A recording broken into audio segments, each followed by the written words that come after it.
నమస్తే అండి, గోదావరి వంటలకి స్వాగతం. ఈరోజు నేను ఒక కొత్త మిక్స్డ్ వెజ్ కర్రీ చేసి చూపించబోతున్నానండి. ఈ కర్రీ పూరీస్కి, పరోటాకి, పుల్కాస్ కూడా చాలా బాగుంటుంది.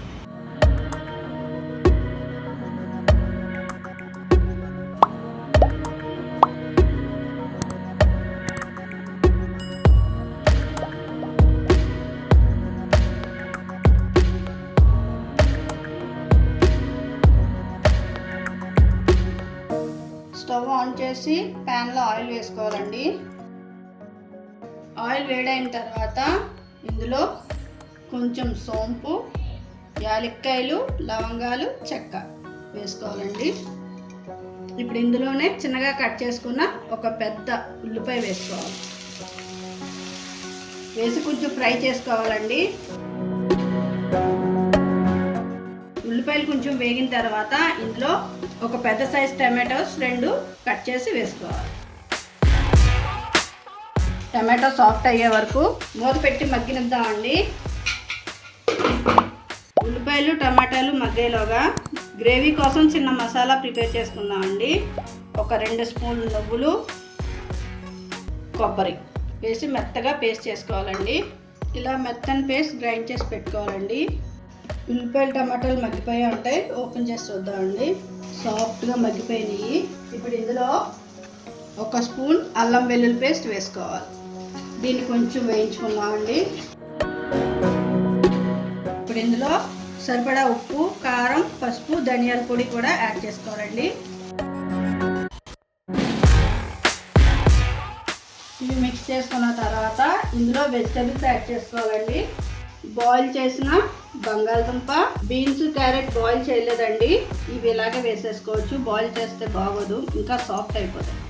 గ్రీన్ పీస్ అండి, గ్రీన్ పీస్ లేనప్పుడు పచ్చి బఠానీ నానబెట్టి ఉడికించి వేసుకోండి. ఒక 2 మినిట్స్ వేయించుతున్నానండి.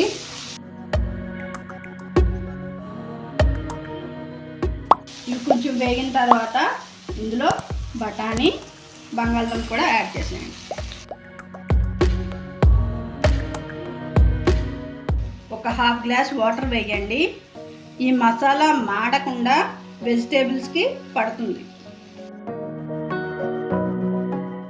మూత పెట్టి మగ్గనిద్దాం.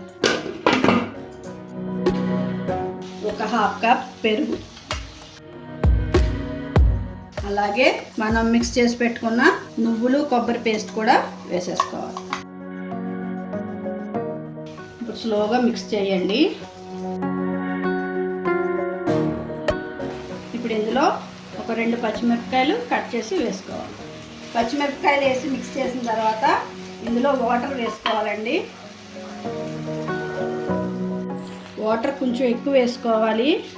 ఒక 2 గ్లాసెస్ వరకు వాటర్ వేసుకోవాలి. వాటర్ వేసిన తర్వాత మూత పెట్టి ఒక 5 మినిట్స్ మీడియం ఫ్లేమ్లో ఉడికించాలండి. చూడండి, బాయిల్ అవుతుంది కదా. ఒక 2 స్పూన్స్ ఉప్మా రవ్వ వేసుకోవాలి.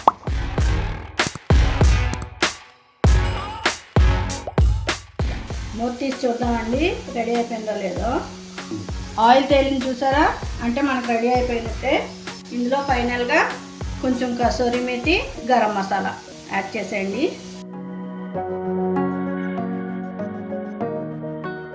అలాగే కట్ చేసుకున్న కొత్తిమీర. కర్రీ రెడీ అయిపోయిందండి. ఇప్పుడు మనం స్టవ్ ఆఫ్ చేసేసుకోవచ్చు.